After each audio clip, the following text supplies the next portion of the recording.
Sexual reproductive mode होता है जिसमें ऑर्गेनिज्म दो तरीके से प्रोड्यूस कर सकते हैं, एक होता है बाइनरी फ्यूजन, एक होता है मल्टीपल फ्यूजन। ठीक है, दोनों ही अलग अलग होते हैं, फ्यूजन के अंदर ही आते हैं। फ्यूजन होता क्या है उसको हम अभी आगे देखने वाले हैं। चलिए फ्यूजन को एक एग्जांपल से समझते हैं। मान लीजिए आपके पास कोई ऑर्गेनिज्म है ए, ठीक है, कोई भी ऑर्गेनिज्म है ए, लेकिन कंडीशन क्या है, ये ऑर्गेनिज्म कैसा होना चाहिए, ये ऑर्गेनिज्म होना चाहिए यूनिसेल्युलर। यूनिसेल्युलर का मतलब होता है एक कोशिकीय जंतु। ठीक है, मतलब कि ऐसा ऑर्गेनिज्म जिसके पास केवल और केवल एक सेल हो, उसकी बॉडी पूरी की पूरी उसी सेल के द्वारा चलाई जाती हो, सारे के सारे फंक्शंस चाहे वो लाइफ प्रोसेस के हों जो भी हो, सारे के सारे प्रोसेस उसके उसी एक सेल के द्वारा कंप्लीट किए जाते हों। इस केस में हम बोल देते हैं कि वो ऑर्गेनिज्म कैसा है, वो ऑर्गेनिज्म यूनिसेल्युलर ऑर्गेनिज्म है। ठीक है, तो भाई ये एक ऑर्गेनिज्म है। अब जब भी फ्यूजन होगा, फ्यूजन का मतलब होता है कि ये एक ऑर्गेनिज्म अपने आप को बहुत सारे पार्ट्स में स्प्लिट कर लेगा। ठीक है, बहुत सारे पार्ट में स्प्लिट कर लेगा, यानी कि ये एक यूनिसेलुलर ऑर्गेनिज्म अपने आप को स्प्लिट कर लेगा। मतलब मान लीजिए ये एक बड़ा वाला ए था, तो ये छोटे छोटे दो ए में बदल जाएगा, छोटे छोटे ए में बदल जाएगा। और याद रखना, हमेशा एसेक्सुअल रिप्रोडक्शन में सबसे ज्यादा प्रोबेबिलिटी होती है कि जैसा माँ बाप बिल्कुल ऐसा ही बच्चा। ठीक है, सेक्सुअल रिप्रोडक्शन में क्या होता है, डीएनए रेप्लिकेशन में एरर आ जाता है। ठीक है, अभी हम देखेंगे डीएनए रेप्लिकेशन होता क्या है और इसमें एरर आना क्या होता है। लेकिन अभी के लिए समझ लीजिए कि एसेक्सुअल रिप्रोडक्शन में डीएनए रेप्लिकेशन में एरर सबसे कम आता है और सेक्सुअल रिप्रोडक्शन जो होता है आपका उसमें सबसे ज्यादा आता है। और डीएनए रेप्लिकेशन में एरर आने का कारण, एरर आने का रिजल्ट होता है कि बच्चा अपने माँ बाप से थोड़ा सा अलग दिखने लगता है। ठीक है, बट जो आपका एसेक्सुअल रिप्रोडक्शन होता है उसमें ज्यादातर चांस होते हैं और 99% बच्चा अपने माँ बाप जैसा ही दिखाई देता है। लाइक मटर का पौधा है, उसके बीज गिरे, आपने अगले साल वो बीज बो दिए, तो बिल्कुल ऐसे ही दिखाई देंगे जैसे उनके पेरेंट थे जिनमें से आपने वो बीज निकाला था। ठीक है, तुम आप पता नहीं कर सकते हो, जैसे बहुत सारे ईख के पेड़ लगे हुए हैं, शुगर केन लगे हुए हैं, आप उसमें से पहचान नहीं सकते हो कि कौन किसका पेरेंट्स है, कौन किसका ग्रैंड पेरेंट है, क्योंकि वो एक दूसरे के जैसे ही दिखाई देते हैं, क्योंकि वो एसेक्सुअल रिप्रोडक्शन शो कर रहे हैं। ठीक है, तो एसेक्सुअल रिप्रोडक्शन में रेप्लिकेशन में एरर बहुत कम आता है, जिसकी वजह से वो देखने में बिल्कुल एक जैसे दिखाई देते हैं। ठीक है, और ये भी क्या है, फ्यूजन। ये फ्यूजन भी आपका एसेक्सुअल रिप्रोडक्शन का ही एक मोड है। तो भाई ये जो आपका ए नाम का मैंने यूनिसेलुलर ऑर्गेनिज्म लिया है, ठीक है, यूनिसेलुलर ऑर्गेनिज्म लिया है, जब ये रेप्लिकेट होगा, मतलब कि फ्यूजन के द्वारा रिप्रोड्यूस होगा, स्प्लिट होगा, तो ये अपने जैसे ही ऑर्गेनिज्म को बनाएगा जो कि बिल्कुल इसके जैसे ही देखने में लगेंगे। ठीक है, तो बेसिकली जब एक यूनिसेलुलर ऑर्गेनिज्म स्प्लिट हो जाए,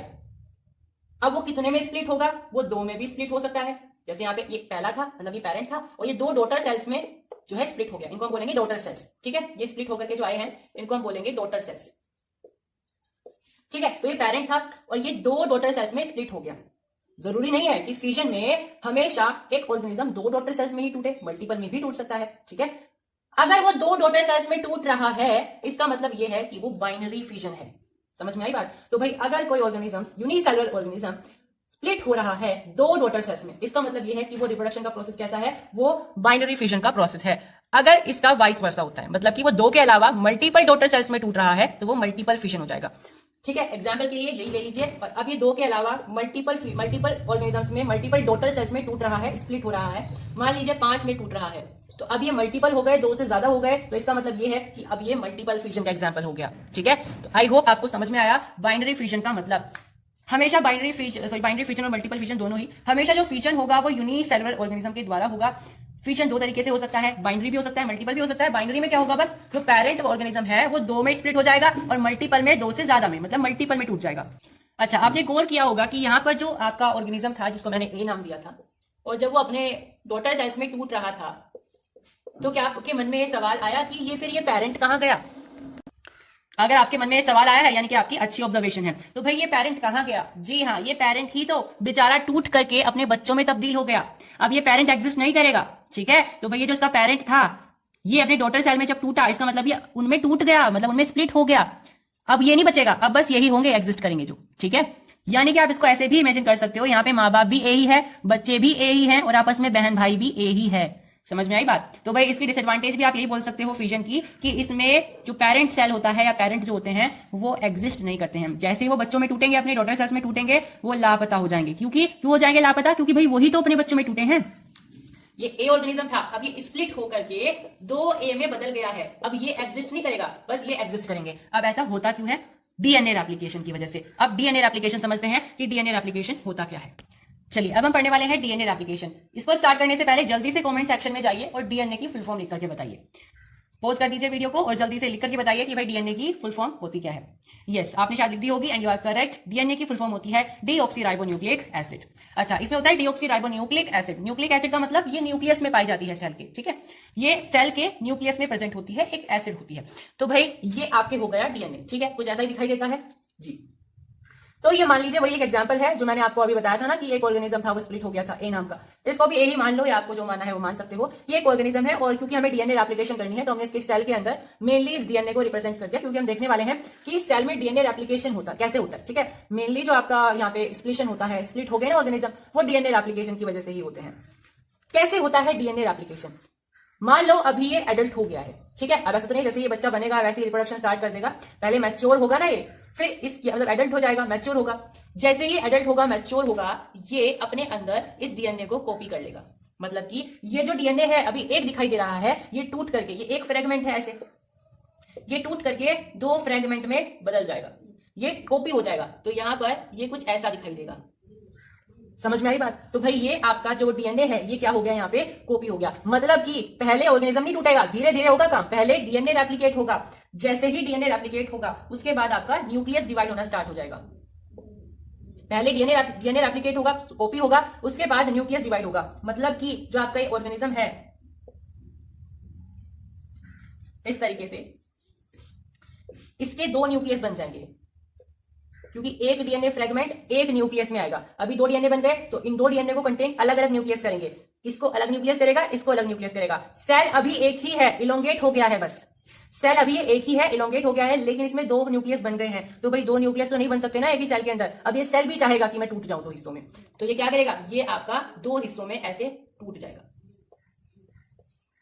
समझ में आई बात? अब देखो ऐसा ही आपका ऑर्गेनिज्म था, ऐसे ये इसके ऑफस्प्रिंग आ गए, यानी इसके डॉटर सेल आ गए। यहाँ तो ये दो में टूटा है, हो सकता है इससे ज्यादा में टूट जाता, तो आपके मल्टीपल फिजन हो जाता। ये आपका बाइनरी फिजन का एग्जांपल हो गया। तो सबसे पहले डीएनए कॉपी होगा, देखो डीएनए आपका ऐसा था पहले, अब कॉपी होकर के दो हिस्सों में टूट गया। उसके बाद जैसे ही डीएनए रेप्लिकेट होगा, यानी कि आपके दो डीएनए के फ्रेगमेंट आ जाएंगे। अब दो डीएनए के फ्रेगमेंट अलग अलग न्यूक्लियस कंटेन करेगा, यानी कि इसी सेल के अंदर दो न्यूक्लियस आएंगे। अब न्यूक्लियस दो आ जाएंगे तो सेल क्या होगा, थोड़ा सा खींचेगा, मतलब कि इलोंगेट हो जाएगा। तो देखो यहाँ पे सेल क्या हो गया है, इलोंगेट हो गया है, इसके अंदर दो न्यूक्लियस आ गए हैं। हर एक न्यूक्लियस के अंदर एक एक डीएनए फ्रेगमेंट एग्जिस्ट करता है। अब क्योंकि भाई एक सेल के अंदर दो दो न्यूक्लियस आ गए, इलोंगेट होना स्टार्ट हो गया, जिसकी वजह से तो कुछ समय के बाद ये टूट जाएगा। इलोंगेट होता होता होता होता ये टूट जाएगा। और देखो ये दो सेल्स में यहाँ पे टूट गया है, और ये दो सेल्स को हम क्या बोलते हैं, डॉटर सेल्स बोलते हैं। तो जो मैंने यहाँ पे आपको रिप्रेजेंटेशन दिखाई है, बिल्कुल इसी तरीके से आपका एमीबा भी रिप्रोड्यूस होता है। एमीबा रिप्रोड्यूस होकर के दो डॉटर सेल्स बनाता है, जिसको आप एमीबे बोल देते हो, ठीक है, जिसको आप एमीबे बोल देते हो। इसी तरीके से आपका जो पैरामीशियम होता है वो भी बाइनरी फ्यूजन की वजह से प्रोड्यूस होता है, उसके डॉटर सेल्स को आप पैरामीशिया बोलते हो, ठीक है। और जब भी हम ये बोलेंगे कि जो आपका फ्यूजन हो रहा है, मतलब किसी भी ऑर्गेनिज्म में अगर आप ये बोल रहे हो कि फ्यूजन हो रहा है, तो आपको बाय डिफॉल्ट समझ जाना है कि वो ऑर्गेनिज्म कैसा ऑर्गेनिज्म है जी, वो आपका यूनिसेलुलर ऑर्गेनिज्म है, ठीक है। क्योंकि फ्यूजन कहाँ होता है, फ्यूजन आपका यूनिसेलुलर ऑर्गेनिज्म में होता है। फिर आपका आता है लिशमानिया, ठीक है। लिशमानिया बहुत इंपॉर्टेंट है, कभी कभी बोर्ड एग्जाम में पूछ लिया जाता है कि लिशमानिया की वजह से कौन सी बीमारी होती है। तो भाई लिशमानिया एक यूनिसेलुलर ऑर्गेनिज्म होता है। तो भाई लिशमानिया भी बाइनरी फिजन से ही रिप्रोड्यूस होता है, जो मैंने अभी प्रेजेंटेशन बताई थी ना, उसी प्रेजेंटेशन से आपका लिशमानिया भी रिप्रोड्यूस होता है। मतलब आप बोल सकते हो ये लिशमानिया यूनिसेलुलर ऑर्गेनिज्म होता है, और ये दो हिस्सों में टूट जाता है, मतलब दो डॉटर सेल्स में टूट जाता है, ठीक है। क्योंकि बाइनरी फिजन शो कर रहा है तो इसका मतलब है दो डॉटर सेल्स में टूट जाएगा, ठीक है। दूसरी बात, ये एक पैरासाइट होता है और एक बीमारी को भी फैलाता है, जिस बीमारी का नाम होता है काला आजार या फिर ब्लैक फीवर। वेरी इंपॉर्टेंट, ये क्वेश्चन कभी कभी एमसीक्यू में पूछ लिया जाता है, या केस स्टडी क्वेश्चन में भी आ सकता है कि लिशमानिया आपको कौन सी बीमारी फैलाता है, जिसका नाम होता है ब्लैक फीवर यानी काला बुखार या फिर काला आजार, ठीक है। अब देखो एक बहुत इंपॉर्टेंट बात, लिशमानिया के अंदर greater degree of organised structure होता है। इस चीज का मतलब क्या है, मैंने आपको बताया था एमीबा के बारे में, ठीक है। एमीबा के बारे में मैंने आपको बताया था, उसमें क्या होता है एमीबा में, एमीबा की जो शेप होती है वो बिल्कुल इरेगुलर होती है, उसको आप डिफाइन नहीं कर सकते, वो बिल्कुल इरेगुलर होती है। जैसे ये अभी मान लो बिल्कुल यूनिफॉर्म चीज में है, इसके पास कोई भोजन नहीं है, कुछ नहीं है, तो ये बिल्कुल ऐसी होती है। जैसे ही इसे कुछ भोजन दिखाई देगा, मतलब ये भोजन है, तो ये अपनी लेग्स को इस तरीके से रोटेट कर लेगी, थोड़ा सा कर्व बना लेगी। क्यों? क्योंकि यहाँ इसको थोड़ा सा एब्जॉर्ब करने की कोशिश करेगी, फूड वैक्यूम का फॉर्मेशन यहाँ पे करेगी, ठीक है। फूड वैक्यूम का फॉर्मेशन यहाँ पे करने वाली है। फिर जैसे फूड को एब्जॉर्ब कर लेगी, आगे चलने की कोशिश करेगी, फिर अपनी लेग्स को थोड़ा सा और मूवमेंट कराएगी। तो आप यहाँ पे देख पा रहे हो ये तीनों ही शेप आपस में डिफरेंट है और इरेगुलर है वो अलग, यानी कि एमीबा की जो शेप होती है वो इरेगुलर होती है। समझ में आई बात? पैरामीशियम की भी कुछ हद तक ऐसी होती है, लेकिन भाई जो आपका लिशमानिया होता है उसके अंदर greater degree of organise structure होता है, यानी कि उसके अंदर ज्यादा क्षमता होती है कि उसकी जो बॉडी का स्ट्रक्चर है वो थोड़ा सा ऑर्गेनाइज्ड रहे, ऐसा ना रहे जैसे यहाँ पे अमीबा का थोड़ा सा लिपटा पिपटा सा था, यहाँ पे भोजन को देखते ही अपना रंग बदल गया, ठीक है, फिर ऐसा हो गया। इसकी शेप को आप डिफाइन ही नहीं कर पा रहे हो, इसकी शेप बिल्कुल इरेगुलर चलती जा रही है, ठीक है। लेकिन भाई जो लिशमानिया होता है उसकी शेप ऑर्गेनाइज होती है, मतलब ज्यादा ऑर्गेनाइज इसकी भी नहीं होती है बट ग्रेटर डिग्री होती है, मतलब कि इसकी शेप थोड़ी सी इनके मुकाबले ग्रेटर डिग्री पे ऑर्गेनाइज होती है, मतलब इसकी बॉडी का स्ट्रक्चर ग्रेटर डिग्री पे ऑर्गेनाइज होता है। ध्यान से देखेंगे, ये आपका लिशमानिया है, ये कुछ ऐसा दिखाई देता है, ये छिपकली नहीं है, ये लिशमानिया है। अब आप देखो इसके पास ना एक ये पूंछ जैसा स्ट्रक्चर होता है, इस पूंछ जैसे स्ट्रक्चर को आप फ्लैजेलम बोलते हो। अब आप सोच के देखो, जब ये ऑर्गेनिज्म टूटेगा कैसे टूटेगा, क्या ये ऐसे टूटेगा? अगर ये ऐसे टूटेगा तो एक हिस्सा ऐसा हो जाएगा, फिर एक हिस्सा ऐसा हो जाएगा, तो क्या ये अपने पेरेंट्स के जैसा दिखाई देगा? नहीं दिखाई देगा। लेकिन हमने तो ये पढ़ा है कि बाइनरी फ्यूजन हो, चाहे एसेक्सुअल रिप्रोडक्शन का कोई भी प्रोसेस हो, उसमें बच्चा अपने माँ बाप जैसा ही दिखाई देता है मोस्ट ऑफ द केसेस में। तो यानी कि इस तरीके से तो इसका स्प्लिशन होने नहीं वाला। होगा किस तरीके से? बिल्कुल सही, लॉन्गिट्यूडली होगा, इस तरीके से होगा। यानी कि आप यहाँ पे बोल सकते हो, मैं थोड़ा सा क्लीन करूं, अगर इसका जो स्प्लिट होगा, मतलब इसका जो स्प्लिशन होगा वो इस तरीके से होगा, लॉन्गिट्यूडली, मतलब कि ये इस तरीके से टूटेगा और फिर धीरे धीरे से इलोंगेट होना स्टार्ट हो जाएगा, ऐसे इसकी ज्योमेट्री बनने लगेगी और ये बिल्कुल अपने माँ हो या इसकी बाप हो, जो भी हो उसके जैसा दिखाई देगा, ठीक है। क्योंकि एक ही सेल है, इसमें कौन माँ और कौन बाप, तो जो भी हो अपने पेरेंट सेल जैसा दिखाई देगा ये डॉटर सेल। तो इसके लिए इसे किस तरीके से टूटना पड़ेगा, किस तरीके से रेप्लिकेट होना पड़ेगा? लॉन्गिट्यूडली, ठीक है। इसलिए इसको लॉन्गिट्यूडली रेप्लिकेट होना पड़ेगा इस तरीके से। क्यों? ताकि इसकी पूंछ भी इसके अंदर आए, इसका जो फ्लैजेलम है वो भी इसके अंदर आ जाए। तो आप यहां से बोल सकते हो लिशमानिया में जो रिप्रोडक्शन होगा, मतलब कि बाइनरी फ्यूजन होगा, वो लॉन्गिट्यूडली होता है, लेकिन अमीबा में किसी भी तरीके से हो सकता है। लॉन्गिट्यूडली वो किसी भी रिस्पेक्ट में हो सकता है, लेकिन आपका जो लिशमानिया है उसमें जो आपका एसेक्सुअल रिप्रोडक्शन होगा, मतलब कि बाइनरी फ्यूजन होगा, वो लॉन्गिट्यूडली ही होगा, ठीक है। एक और इंपॉर्टेंट बात शायद मैंने आपको पीछे नहीं बताई थी पैरामीशियम के बारे में, कि पैरामीशियम के जो डॉटर सेल्स होते हैं उसका नाम पैरामीशिया होता है, ठीक है, पैरामीशिया। एक और बात है इसके बारे में कि पैरामीशिया के पास ना छोटे छोटे से सीलिया होते हैं। सीलिया का मतलब होता है छोटे छोटे से बाल, जैसे हमारे नोज होता है, नोज में छोटे छोटे से सीलिया होते हैं, हमारे पास भी छोटे छोटे से बाल होते हैं। ऐसे इस पैरामीशियम के पास भी छोटे छोटे से सेल्स होते हैं, छोटे छोटे से सीलिया होते हैं, जो कि इसे लोकोमोशन में मदद करते हैं, मतलब कि इसे चलने में मदद करते हैं, एक जगह से दूसरी जगह पे जाने में, ठीक है। तो अगर आप इसको मानते हो कि ये लिशमानिया है, सॉरी पैरामीशिया है, तो इसके इस तरीके से सरफेस पर छोटे छोटे से बाल होते हैं, छोटे छोटे से सीलिया होते हैं, ये सीलिया इसको चलने में मदद करते हैं। तो भाई बाइनरी फ्यूजन किस किस ऑर्गेनिज्म ने शो किया, जल्दी से बताएंगे? यस, अमीबा ने, दूसरा लिशमानिया ने, तीसरा पैरामीशियम ने, ठीक है। तो आपको ऐसे एग्जांपल्स याद रखना है कि बाइनरी फ्यूजन कौन कौन शो करता है, ठीक है। इस तरीके से आपको सारे याद रखने हैं, क्योंकि एग्जांपल में पूछ लिया जाता है, क्वेश्चन में पूछ लिया जाता है, एमसीक्यू में पूछ लिया जाएगा कि इसमें से कौन सा बाइनरी फ्यूजन शो करने वाला ऑर्गेनिज्म है, कौन सा मल्टीपल फ्यूजन वाला है, ठीक है। मल्टीपल फ्यूजन वाला जरूर पूछा जाता है। तो चलिए मल्टीपल फ्यूजन के बारे में डिस्कस करेंगे। मल्टीपल फ्यूजन में मैंने जैसा कि आपको बताया, एक यूनिसेलुलर ऑर्गेनिज्म होगा और वो unicellular organism multiple daughter cells में टूट जाएगा। लाइक आपके पास एक ऑर्गेनिज्म था ए, अब वो मल्टीपल डॉटर सेल्स में टूट गया था, ये ए, ये ए, ये ए, ये ए, ठीक है। इस तरीके से ये मल्टीपल डॉटर सेल्स में टूट गया था। इसको हम क्या बोलते थे? बिल्कुल सही, मल्टीपल, या फिर आप बोल सकते हो मल्टीपल फ्यूजन। तो भाई मल्टीपल फ्यूजन किस तरीके से होता है इसको हम एग्जांपल से समझते हैं। तो कुछ यूनिसेलुलर ऑर्गेनिज्म, मतलब कि सिंगल सेल्ड ऑर्गेनिजम्स, जब भी अपनी अनफेवरेबल कंडीशंस पे आते हैं, मतलब कि जैसे मान लीजिए उन्हें थोड़ा सा कैसा क्लाइमेट चाहिए, थोड़ा सा ह्यूमिड चाहिए, मतलब कि थोड़ा सा गर्माहट हो, थोड़ी थोड़ी सी नमी हो, ऐसा चाहिए, लेकिन थोड़ा सा उनके हिसाब से थोड़ा सा गड़बड़ा गया है फेवरेबल कंडीशन, ठीक है, मतलब उनकी अनफेवरेबल कंडीशन आ गई है जो कि उनको पसंद नहीं है। हो सकता है बहुत ज्यादा ठंड हो गई है, हो सकता है बहुत ज्यादा गर्मी हो गई है, तो वो क्या करते हैं? अपने आप को प्रोटेक्ट करते हैं, ठीक है, अपने आप को प्रोटेक्ट करते हैं। मान लीजिए ये वो कोई ऑर्गेनिज्म है, अपने आप को प्रोटेक्ट करने के लिए जैसे ठंड हो जाती है तो हम क्या करते हैं? अपने ऊपर कंबल ओढ़ लेते हैं। उसी तरीके से ये ऑर्गेनिज्म अपने ऊपर एक लेयर बना लेता है और उस लेयर को हम सेस्ट कहते हैं, ठीक है, सेस्ट कहते हैं। तो ये जो लेयर है ये इस ऑर्गेनिज्म के जो ऊपर बनी हुई है, ये इसकी प्रोटेक्टिव लेयर होती है, जो कि इसे अनफेवरेबल कंडीशन से बचाती है, ठीक है, ये इसको प्रोटेक्ट करके रखती है। समझ में आई बात? अब जैसे ये इसके ऊपर सिस्ट बनी, ये एक तरीके से कवर हो गया। अब जैसे ये कवर हुआ ना, इसके अंदर जो न्यूक्लियस था वो डिवाइड होना स्टार्ट हो जाएगा। ये न्यूक्लियस दो न्यूक्लियस में टूटेगा तो दो डॉटर सेल बन जाएंगे, फिर ये दो डॉटर सेल चार में टूटेगा, फिर ये चार बन गया, मतलब दो में टूट गया मान लो, फिर ये दो में टूटा, फिर ये दो में टूटा। अब इस पूरे के पूरे ऑर्गेनिज्म के सिस्ट के अंदर मल्टीपल डॉटर सेल्स की फॉर्मेशन हो गई, मल्टीपल डॉटर सेल्स की फॉर्मेशन हो गई। और इस के अंदर, मतलब सिस्ट के अंदर जब एक ऑर्गेनिज्म था पहले, मतलब कि भाई इसने सिस्ट ओढ़ा क्यों था, सिस्ट क्यों बनाया था अपने ऊपर, जब अनफेवरेबल कंडीशन आई थी, है ना, इसने तो इसलिए बनाया था। लेकिन ये सिस्ट बनते ही इसने फायदा उठाया, इसने अपने न्यूक्लियस को डिवाइड करना स्टार्ट कर दिया। ये एक ऑर्गेनिज्म था सिस्ट बनने से पहले, सिस्ट बनने के बाद ये एक ऑर्गेनिज्म नहीं रहा, इसके अंदर पता नहीं कितने आ गए होंगे डॉटर सेल्स। तो जैसे ये सिस्ट टूटेगा ना, ये बहुत सारे ऑर्गेनिज्म में निकल करके आया, तरीके से कहते हैं ना, बम ब्लास्ट हो गया, इस तरीके से होगा, ठीक है। तो कहा ये पहले एक ऑर्गेनिज्म था सिस्ट बनने से पहले, जैसे ही सिस्ट बनी और फिर जैसे ही फेवरेबल कंडीशन आएगी उसकी, तो सिस्ट क्या हो जाएगी, सिस्ट टूट जाएगी, और जैसे ही सिस्ट टूटेगी तो ये पता नहीं कितने डॉटर सेल्स में बन करके बाहर निकलेगा। समझ में आई बात? तो इसका मतलब यहाँ पे मल्टीपल बाइनरी फिशन हो गया है। दोबारा से समझिए, आपके पास कोई ऑर्गेनिज्म था, अब देखो ऑर्गेनिज्म का नाम भी रिवील कर देते हैं, ऑर्गेनिज्म का नाम है प्लाज्मोडियम, ठीक है, एग्जाम में पूछ लिया जाता है। तो मान लीजिए आपके पास प्लाज्मोडियम है, इसका ये न्यूक्लियस है, ठीक है। अब ये बिल्कुल सही है, जैसे ही अनफेवरेबल कंडीशन आएंगी, अनफेवरेबल का कंडीशन देखो वही है, इसका क्लाइमेट फेवरेट ना हो, ठीक है, मान लो बहुत ज्यादा ठंड आ गई, तो ये क्या करेगा, अपने ऊपर एक प्रोटेक्टिव लेयर बना लेगा। इनके पास ऐसी ताकत होती है कि अपने ऊपर एक प्रोटेक्टिव लेयर बना लेते हैं, तो ये इसके ऊपर एक प्रोटेक्टिव लेयर बन जाएगी। इस प्रोटेक्टिव लेयर का मतलब होता है सेस्ट, ठीक है, CYST, सेस्ट। तो ये जैसे इसके ऊपर सेस्ट बनेगी, ये अभी कितने ऑर्गेनिज्म है, एक है, ठीक है, फ्यूजन में एक ही होता है बेटा, ये मत भूलना, ये एक ही ऑर्गेनिज्म है अभी। लेकिन जैसे ही सिस्ट बनी, ये सिस्ट बनने से क्या हो गया, बिल्कुल प्रोटेक्ट हो गया। अब इसके न्यूक्लियस क्या करेंगे, इसकी न्यूक्लियस रेप्लिकेट करेंगे।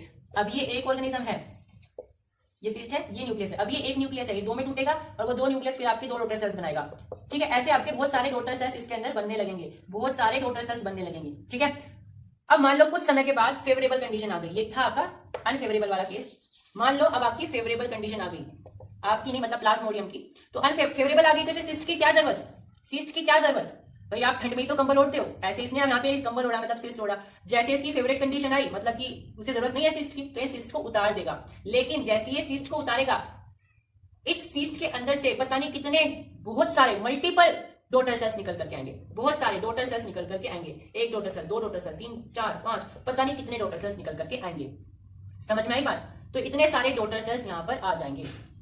अब सिस्ट कब टूटेगा, जब उसकी फेवरेबल कंडीशन आएगी। अच्छा इतने सारे क्यों बने, एमीबा में तो दो में ही टूटा था, तो भाई यहाँ पे देखो ना ध्यान से, यहाँ पे आपका ये प्लाज्मोडियम है, ये इसकी सिस्ट है, ये एक ही न्यूक्लियस था, एक न्यूक्लियस कितने में टूटता है, दो डॉटर सेल्स में टूटता है। तो मान लो ये आपके दो डॉटर सेल्स हो गए, दो न्यूक्लियस में टूट गया। अब ये दो भी तो हो गए, अब ये दो भी तो दो में टूट जाएंगे ना, क्योंकि अभी तो आपका सिस्ट ओपन हुआ ही नहीं है। इतना सिस्ट ओपन नहीं होगा ना, इतना ही मल्टीप्लाई होते चले जाएंगे, मतलब रेप्लिकेट होते चले जाएंगे। ये भी दो में टूट जाएगा, फिर ये दो बने, इनमें से ये दो में टूटेंगे, फिर ये भी दो में टूटेंगे, इस तरीके से हुआ। एक न्यूक्लियस दो में ही टूटेगा, लेकिन फिर वो भी तो दो में टूटेगा जो उसमें से बना, ठीक है। मान लो एक न्यूक्लियस था, ये दो में टूट गया, अब ये दो भी तो दो में टूटेंगे, फिर ये दो भी तो दो में टूटेंगे, ठीक है। इस तरीके से रेप्लिकेट होता चला जाता है। एमीबा में ऐसे कोई सिस्ट नहीं होती है, इसलिए वो सिंपल दो में रेप्लिकेट होकर प्रोसेस वहीं रुक जाता है, फिर वो मैच्योर होते हैं, फिर वो बाद में रेप्लिकेट होते हैं। लेकिन इसमें सिस्ट बनी हुई है, इनकी फेवरेट कंडीशन है, मतलब इनकी फेवरेट कंडीशन आ गई है, बाहर तो अनफेवरेबल चल रही है, लेकिन ये तो अंदर है सिस्ट के अंदर, तो ये अपने आप में रेप्लिकेट करेंगे। और जैसे ये बाहर निकलेंगे, बहुत सारी जनसंख्या को लेकर के आएंगे, बहुत सारे ऑर्गेनिजम्स को लेकर के आएंगे। तो कहा ये सिस्ट बनने से पहले एक ऑर्गेनिज्म था, अब देखो ये सिस्ट बनने के बाद जब ये सिस्ट टूटी तो ये कितने ऑर्गेनिज्म में बदल गया। समझ में आई बात? So this is how multiple fusion occurs.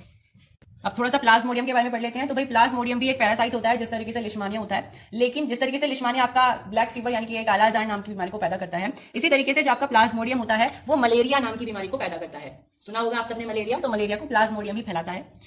अब देखो यहाँ पे बहुत इंपॉर्टेंट, बहुत अच्छी बात है जो नोट करने वाली है कि बीमारी को प्रोड्यूस कौन कर रहा है, प्लाज्मोडियम। मलेरिया बीमारी को पैदा कौन करता है, प्लाज्मोडियम करता है, लेकिन उसको फैलाता कौन है जी, उसको फैलाते हैं मच्छर, फीमेल एनोफिल्स मॉस्किटो। बिल्कुल याद रखना है, फीमेल एनोफिल्स मॉस्किटो। तो जो आपकी फीमेल एनोफिल्स मॉस्किटो होती है वही आपकी इस मलेरिया बीमारी को फैलाती है।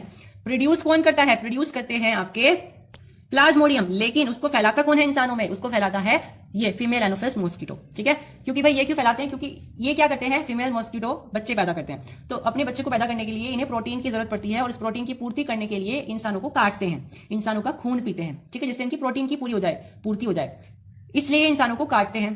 तो काटते वक्त ये बीमारी को फैलाते हैं। एक इंसान को काटा, फिर उसका ब्लड सैंपल उनके मुंह में रह जाएगा, उनके निडल में रह जाएगा, दूसरे इंसान को काटेंगे तो वो जो इन्फेक्शन था वो दूसरे इंसान में ट्रांसमिट हो जाएगा, ठीक है, इस तरीके से होता है। तो लेकिन जो आपके मेल मॉस्किटो होते हैं वो ऐसे बच्चे पैदा नहीं करते हैं, तो वो तो भाई आपकी नाली वगैरह में रहते हैं, उन्हें इन बातों से कोई मतलब नहीं होता है। अगर आप नाली में ही घुस जाओगे तो आपको काटेंगे ही, खैर, लेकिन उनको ऐसा कोई नीड नहीं होती है इतने सारे प्रोटीन की, उन्हें अपना भरपूर मिल जाता है, वो फूल वगैरह का रस पी लेते हैं। लेकिन फीमेल्स क्योंकि बच्चे पैदा करती हैं तो उन्हें ज्यादा प्रोटीन की जरूरत पड़ती है, इसीलिए वो इंसानों को काटती हैं। तो जो मच्छर आपको काटते हैं वो मच्छर नहीं होती है, वो मच्छराइन होती हैं, क्योंकि वो फीमेल एनोफिल्स मॉस्किटो होती हैं। और ये फीमेल एनोफिल्स मॉस्किटो ही प्लाज्मोडियम के द्वारा बनाई गई बीमारी मतलब मलेरिया को इतना ज्यादा स्प्रेड कराती हैं। समझ में आई बात? तो भाई आज की इस वीडियो में हमने पढ़ा है रिप्रोडक्शन क्या होता है, रिप्रोडक्शन के टाइप्स क्या होते हैं, मतलब मोड क्या होते हैं। एसेक्सुअल रिप्रोडक्शन में हमने बाइनरी फिशन के बारे में पढ़ा और फिर मल्टीपल फिशन के बारे में पढ़ा। तो आज के इस वीडियो में इतना ही। अगली वीडियो में हम इस चैप्टर को आगे कंटिन्यू करेंगे, तो सब्सक्राइब करिए चैनल को और स्टे ट्यून्ड रहिए हमारे चैनल से। Thank you.